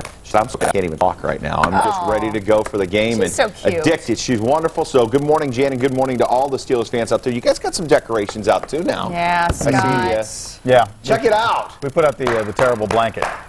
Thank you. We're equipped here. We certainly are. Time for a quick commercial break, but remember, we'll be on the air till 2:30. Don't go anywhere. Hi, I'm Russell Stugans to the Pittsburgh Steelers. Be sure to watch the Super Bowl on WTAE Channel 4. Events Today special coverage. Destination Detroit. Yeah, just when you think that you don't have enough stuff, you find more stuff. Can we get rid of that? Can we? I guess. You know, in fact, I thought it was going to look bad. I mean, I was trying to compete with Schwenneker, so I laid it out there. Before we went down to do the pep rally on Heinz Field on Friday, I loaded up with stuff at the Steelers store at the Monroeville Mall, and I had a blanket that Michelle and I stood on the field, and we had this as a backdrop, and anyway, so God love you. multitasking. You know what? You probably missed this morning because I know you had a late night, but on Good Morning America, the edition this morning, they had a cook-off between a Pittsburgh chef and a Seattle chef. Neat stuff, though, and you got to see who wins. Dip-off. Yes, like a dip-off. Take a look. Let's start with Pittsburgh. Right, Okay, so guys, get in here and taste. guys, come on. We got a black bean dip with gold chips. So black and gold theme going exactly, on here. black and gold theme. Yeah, we need to get you dipping in here. Let's have a look at this. Well, let's ask our Seattle chef, what is it about your dip that screams the northwestern United States? Well, this is a winter crab, artichoke, and green chili dip. And Dungeness crab is one of the other foods. Oh, okay. That's we went with this crab dip over there. And this is a, let me just show you straight. It's black and gold, It's black and gold, but it's a bean dip? Yeah, it's a bean dip. We have some 6 restaurants Mexican called, influence in Pittsburgh? We have in the Big Burrito restaurant group, we have a restaurant called Mad Mex, 6 chains around Pittsburgh. This is one of our recipes from there. And with the black and gold colors, I figured it'd work. This is great for our tailgate parties. It's pretty good. All right. Need that Iron City. Pre-game meal. I really do. All right. Have you tried both now? I've tried both. You've tried both? With Marines, gentlemen, you've all tried both? You ready? Could you huddle up and we're going to get the answer here. Theismann has already picked to win the game. I'm sticking with that on this. So if he sticks with that on the dip, we're going to know. Okay. Okay. Wow. All right. Here we go. We got My judging committee. Here, let me put. We need a drum roll or something. This is the Good Morning America Weekend Edition Big Dipper Award, and this year it goes to Seattle Seahawks.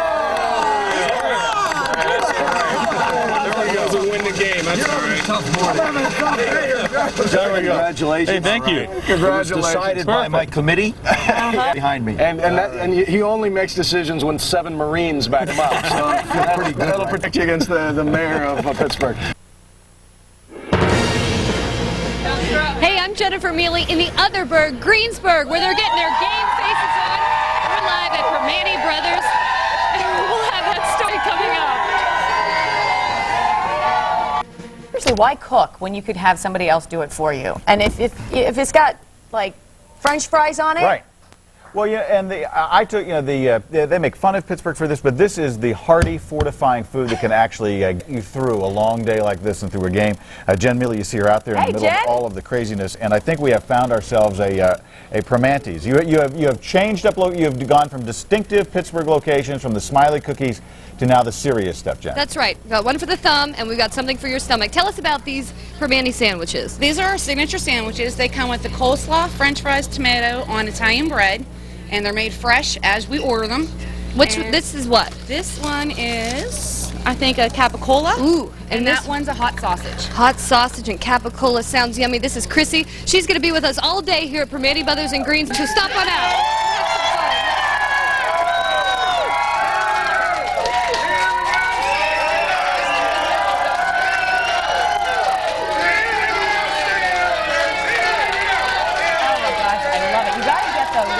For the heel of the bread. Oh, really? Yeah, you ask for the heel specifically because they'll ditch it. But if you get the heel, it's this big chunky piece of bread. Yeah. It's awesome with the cheesesteak. Gives you a better grip too. Absolutely, probably. Gets more in your teeth. All right, Channel 4 Action News, and clearly we have gone way over the top here, and we're going further. Yeah. Stay tuned.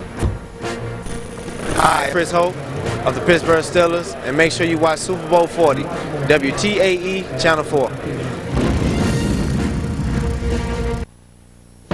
This is WTAE Channel 4 Pittsburgh, your official Steelers Super Bowl station.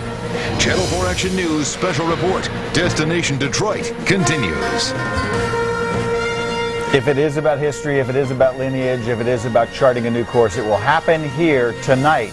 6 hours, 25 minutes to kick off Ford Field, Detroit, Michigan. And today, Cal are getting ready to fire up the team. Some of the players are saying over the course of the season he's quoted Columbus and Churchill. Really? I wonder what he's going to say to them today to be that kind of crystallizing moment to say, make this moment your own. You know, in fact, I think Sally had talked to him about that before. Sally and Mike, and Sheldon Ingram are live now. I think the coach, he says he addresses the team at various times of the day, depending on when the kickoff is. And I think it's probably going to be in the next couple hours or so. I can't wait to hear more about it. We have you guys live?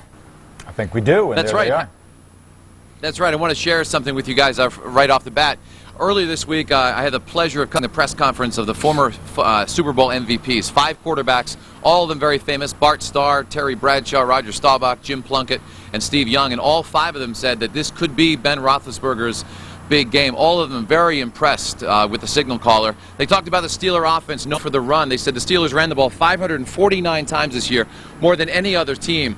Yet in the playoffs, Ben Roethlisberger threw the ball 55% of the time in the first half, and they were really impressed. And they said, you know, if this guy is as successful today as he was in the past 3 games by throwing the ball early, throwing the ball downfield, they're going to join him on that Super Bowl MVP season next year. That's right. Well, going back to the Denver game, you know, a lot of the defenses, they're loading up with 8 in the box, as they always say, is a familiar term in football. And then they also like the blitz and those running plays, and they're leaving the corners one-on-one, which leaves Roethlisberger some great windows and pass through the ball. But he threw some incredible passes. Even when they flew it back into the zones, he made some incredible passes that were just absolutely beautiful. And just remember, when it comes to the offense in Seattle, they've only played a 3-4 defense once since we're doing X's and O's. They've only played that once in Dallas, and they struggled a little bit with it. Yeah, they did not do well at all, and Dallas certainly doesn't have the kind of 3-4 defense that Dick LeBeau has. But you know what? People who know really about X's and O's are Mike and Mike.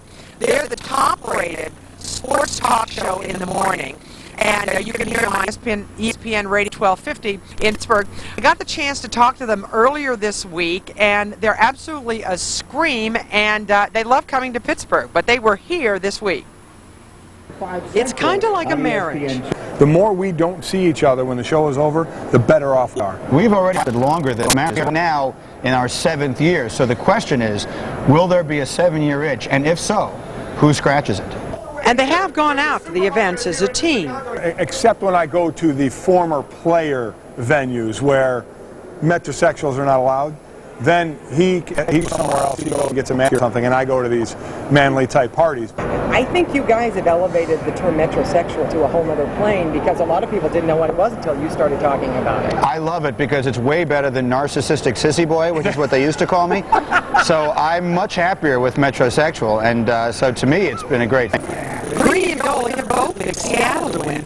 Greenberg explains that he picks against the Steelers because he jinxed them twice when they were favored at home in AFC title games. So before the Cincinnati game this year, I said on the air, I'm going to pick against the Steelers in every game they play in this postseason and see just how much power I really have. So this year, they go in as the 6th seed. They've got to go on the road, and they have accomplished something that has never been done in NFL postseason history, and I really think you can give a lot of credit to Ben.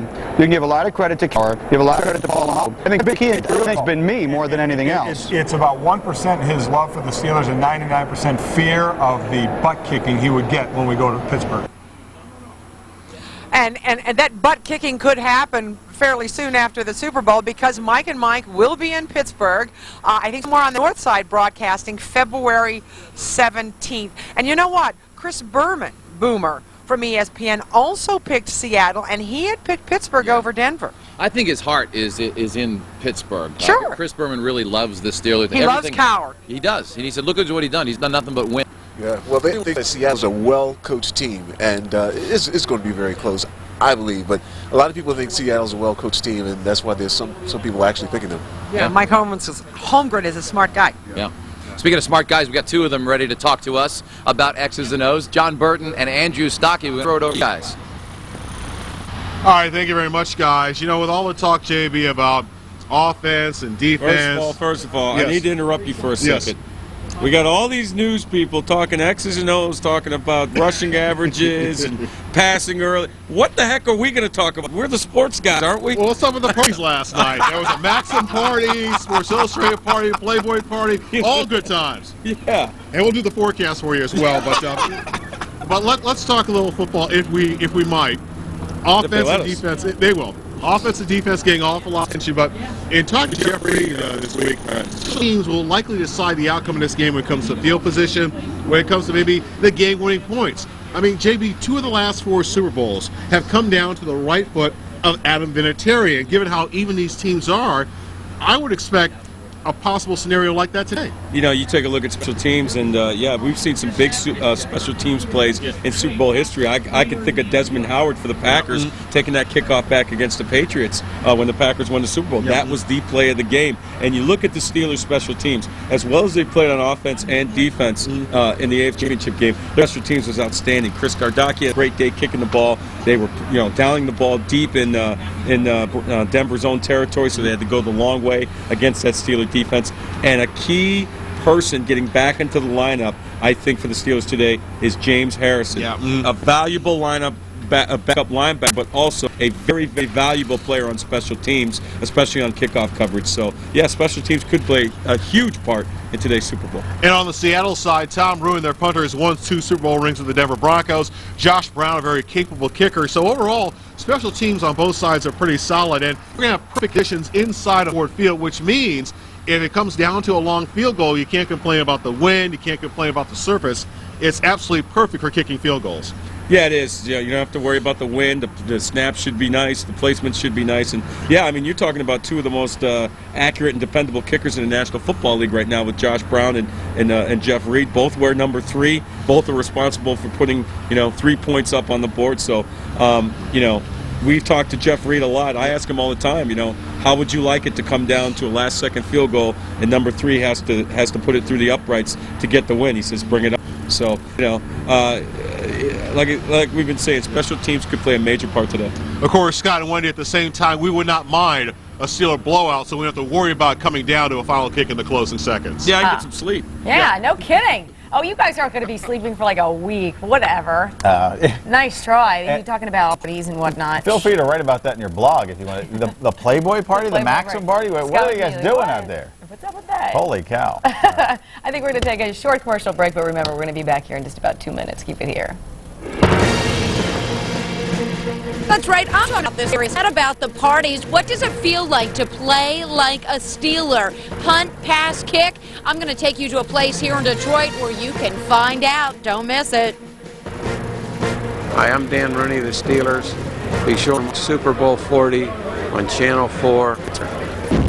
Sure, it's all quiet now. Quiet and snowy. Yeah, wind chill, Don says, at Ford Field in Detroit. 18 degrees right now. We're going to be checking with our crew that's been on the check. I guess they've been there for what, a week and a day now? A full solid week, and it's been They're a doing lot great. of fun stuff. Yeah.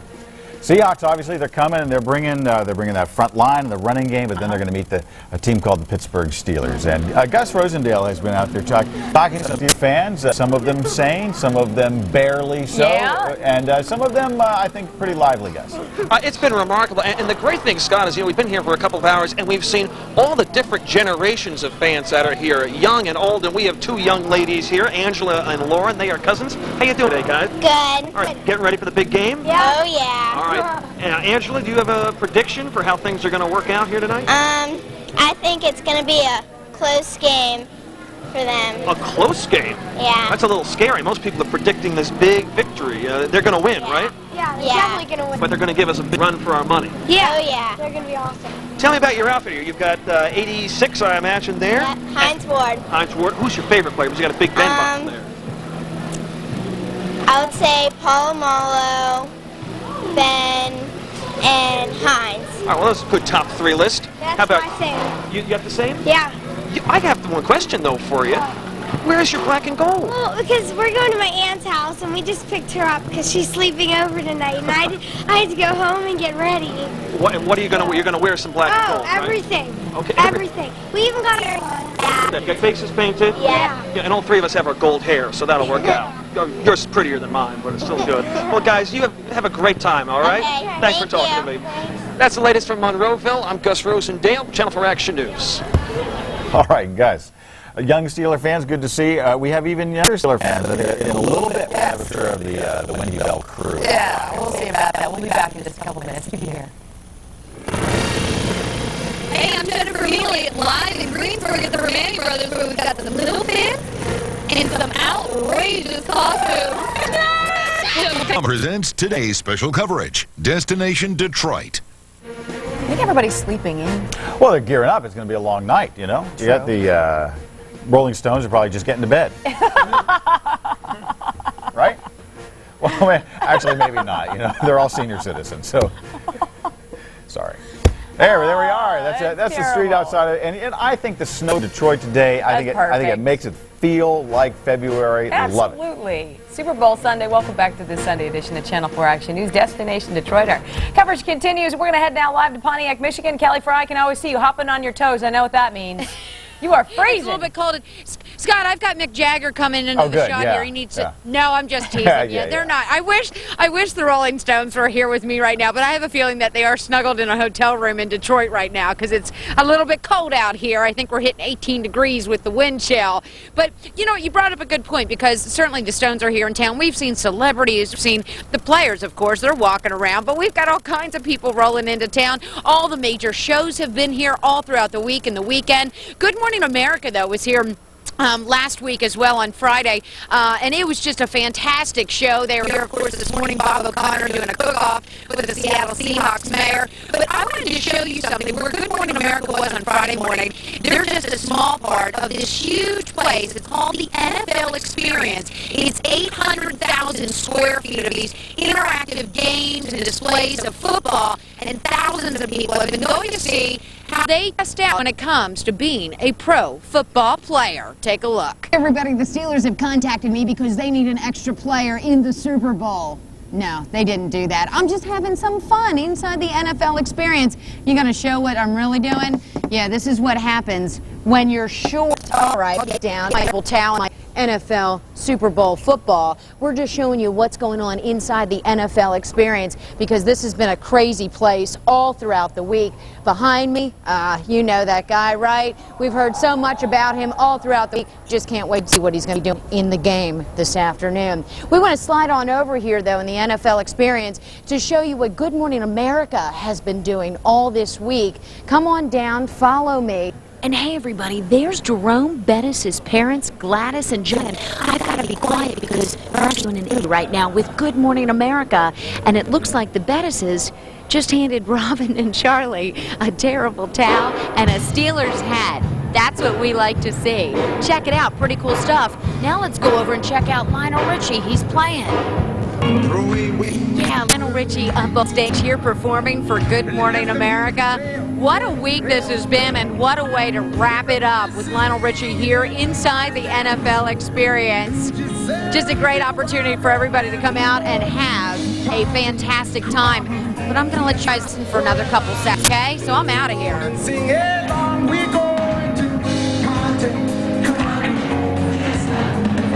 Come on, crowd.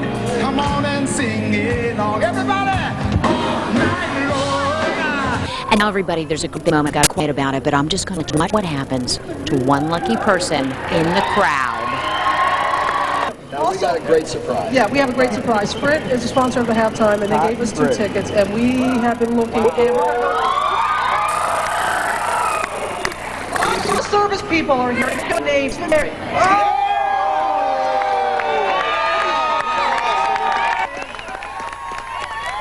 Detroit native Stephen Perry just happened to be home on leave. Did you have any idea? I had no idea. You had no idea. The biggest thing here is that you know what kind of fan you are. Pittsburgh. You're Pittsburgh. All the way. All the way. I'm from Detroit, but I've always been a Pittsburgh fan. Hold that terrible towel up because you better get in practice. You're going to be waving it Sunday at the Super Bowl. Thank you. Thank you very much. You can type if you want. I don't have anything to do with it. You'd love to join. Okay. It's sort of, you know, it's sort of predictable that you pick your wife, you know? Something unpredictable would be really cool. Here's out here, folks. All right. Thank you very much. Yeah, go Steelers. Yeah, Charlie Gibson tried to actually get those tickets from Stephen Perry, but in the end, Mr. Perry was a very smart man, and he is taking his wife to the Super Bowl today. And how about Lionel Richie? We found out a little bit later on, even he, that bus, gets that one for the thumb for stuff. All right, Kelly, we're going to be back in just a few minutes. Go get warm. Okay. It was one of the great video blogs of the week on the website. And Charlie Gibson, how cool is that? He is awesome. Apparently he's been hanging out with John Burton, though, right? They both lost their voice. Look, I'm trying to, the poor camera person said to keep that on my face. So. The countdown to kickoff at 6:05, and we've done a little interior design work here. Yeah, I think we're good. I like the Steelers, and you know what? We've been showing off Steeler pictures, Steeler fans all day. I showed my kids earlier, and then I got this email. Check it out. Aww. Maybe you can tell me who this is. Oh yes, there you go. Boys, the one on the right. Yeah, this is my nephew Evan, but you got Jack to the left, then new Ryan, and then Michael and Evan, and all of them you can hardly see. Even Ryan's got his black and gold on there. Yeah, but does he have a Steelers pacifier? Because I got a Steelers pacifier for Ava. Oh, I've never seen those. Yes. Oh, yes. Come on, give it up. All those Steeler things, Wendy. Just a really nice family. Oh, that's great. Very nice family, gave us everything. Good job. She's being modest. Thank you. There they are. All right, we go from that. Let's talk weather now. That's nice to see. We're showing off the family this morning. Good to see there. Live look on the action cam. This is Doppler ball is around and picking up some snow. And we've been seeing it shake a little bit, too. We'll talk about that in a moment. Cloudy skies, visibility's up to 4 miles. Still a little bit of light snow continuing to work through the region. 28 degrees is where we're at. Winds are out of the west-southwest at 15, gusting to 28 miles per hour. We check in on Franklin first, and you're 28. Lots of 2-8s on the board in Butler, International, West Mifflin, Steeler, Washington. 28 in Morgantown, 30 in Latrobe. Factor those winds in that have been gusting throughout the morning, and it feels like it's in the teens to single digits. This is live in Doppler with the radar. We're focused on Uniontown. We've got fast snow just starting to blow there. We'll move from there, zoom it out a bit, and work our way up into Butler, and then on into Clarion, where another pocket's working through Allegheny County right now. You're in kind of a lull. Not much happening in the way of snow. That'll change. Another round just out to the west will work in as we head through the next half hour to 45 minutes. A burst of snow working through. That's the way it's going to be throughout today. Your forecast today showing 26 for a high temperature in Mercer, 29 in Newcastle, 31 in Butler, 30 in Katanning. Cloudy skies with a few scattered snow showers. The big story today, the wind. Winds will gust into the 40-mile range. We'll be for that. Into the mountains, Indiana will top out at 31, 33 in Uniontown. Scattered snow showers, breezy as well. Pittsburgh, you'll hit 32 for a high today. 34 in Waynesburg, 33 in Wheeling. Snow showers possible and breezy as winds gust near 40 miles an hour. How much snow will we see by the time it's all done tonight into an inch or so throughout any county? It's up to the 1 to 2 inch range up here. A lot of it's not going to be on the ground, though, the wind keeping the atmosphere stirred up. If you're heading to a Super Bowl party this afternoon, temperatures will fall into the 20s. Cloudy skies, windy, scattered snow showers, and the winds will howl overnight as well. Your overnight low, easy snow showers into tomorrow, a few flurries and 30 degrees. A look at your exclusive Weather Watch 4 5-day forecast. Snow showers continuing to hang around. 30 on Monday, Tuesday 31, Wednesday 34 degrees with some snowflakes. And by Thursday, 34 degrees, snow showers in the region. So feeling like we were talking about the Super Bowl, also remember next weekend is the kickoff to Winterfest at Seven Springs, and it's been a very warm January. We're actually going to have snow for Winterfest next weekend. I have a question for you. Why do you keep taking off your jacket? I would have been admiring that, but how slick and fast you are. It's a challenge trying to do the professional yet fan thing, so when I'm on set, I have my jersey on. When I'm at the board, I wear my jacket. Okay. Just trying to Right. But he's changing costumes faster than Cher, you know, like in between the weather You know, screen and probably the only time in my life I'll be compared to Cher, so thank you. Very That's great. You're missing a couple ribs, aren't you? All right. Hey, Extreme Set Makeover here continues. We got a lot more going on. Channel 4 Action News coverage of Super Bowl 40 continues. You really don't want to go away. I'm John Greiner, live in the Strip District. You won't believe how many people down here today are from upstate. Changes in the weather first, giving you plenty of time to react. Another reason WTAE Channel 4 is where the news comes first. Detroit again, this is a big deal for them. A city that wanted a magic moment, a city coming for a comeback themselves, and this has brought the world's attention to Motown. Also, Snowtown here today, as they got a couple of inches just to get us in the mood. That's good stuff. Hey, look at that. Look at that. Just now, under the 6-hour mark, 5 hours, 59 minutes. John Reiner is live in our Strip District. Hopefully you can hear us now. John, good morning. Good morning, Wendy. Good morning, Scott. You know, I figured out how to stay warm down here. You see that movie, The March of the Penguins, where all the penguins get together to hold out the wind? Well, that's what we're doing here. Look at these folks in the Strip District, normally not open on Sunday. And I want to introduce you to Vince. Vince came here from Lexington, Kentucky. Vince, are the Steelers big in Kentucky? No, Cincinnati's big, but we're from Pittsburgh, so we're here. All right, but there is a big Steelers club down there, isn't there? Yes, there is. All right. And over here, here's Adam. Adam came to Baltimore. Adam, are you allowed to wear this stuff in Baltimore? Oh, I do it anyway. It's all right. All right, the Steelers actually have a club in Baltimore, do you know? They do. There are a few of them. Yeah. All right, and over here is, I'm sorry, Jeannie came from Virginia. You came up to be here in Pittsburgh for today. Yep, we came here just for this, what we're doing. I wore my Steelers jersey last week and people were like, what's number 7? So we had to be here where people know who number 7 is. All right, one more guy. Look at this here, 20 degrees, has a coat on. All right, folks, what'd you want to say to the people out there watching?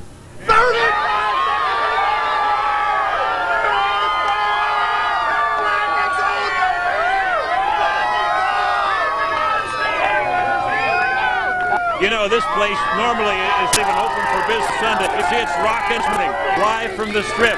John Greiner, Channel 4 Action. And that would be exactly why the schools are pushing back the start tomorrow 2 hours. Preemptively, you know, we know what it's going to be like, and that's what we do. I love that. It's a smart movie, John. Just been building all week. And we had the big polka rally last night. I didn't think it could get crazier, but today, yeah, so everybody having a great time. All right, another quick commercial break for our live continuing coverage. We'll be right back.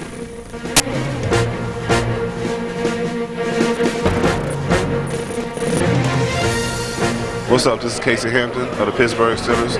Make sure you watch Super Bowl 40 on WTAE Channel 4. Presents today's special coverage, Destination Detroit.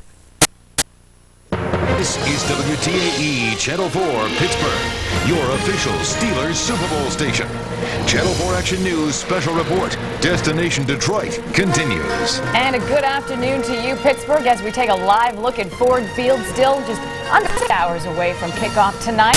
Not a whole lot going on there, but Pittsburgh is alive, very much awake, and very ready for this. We're going to take you kind of a round robin all throughout our area, take you back out to Ford Field here in just a moment, show you everything that's going on. It's just a neat time to be a part of this. I love it. Yeah, I think everybody ready for the game day, and we're exploring all things Steelers, and that includes getting the latest from our crew that's up there in Michigan. We have Mike and Sally and Sean standing by. And Sally, you talked a little bit earlier about Michigan. I was remembering that Jerome Bettis almost went to Michigan. They wanted him to be a linebacker. And Luke down and met with Jerome and his parents and said, son, if you want to be a linebacker, go to Michigan. But if you want to score touchdowns for the University of Notre Dame, come with me. And he did. Yeah, absolutely, Scott. And his coach, Bob Dozier, whom he flew up from Paso, Texas, where Dozier was telling me that story. And in fact, oh gosh, it was back in November when I did the one-on-one with Jerome. I remember at that point I didn't know the story, and having been to Michigan, I said, why didn't you go to Michigan? And he explained the same story. And in fact, Dozier paid Jerome in his sophomore year to be a running back, and he said after he scored a couple of touchdowns, that was it. But actually, we were talking about this, Sheldon and Mike and I, that there are a lot of current players here who miss out in the Super Bowl. John from Giant, the safety who has the Super Bowl ring from Tampa Bay, who played for Denver. He's the one who made that incredible hit on Hines Ward after Champ Bailey almost intercepted the ball.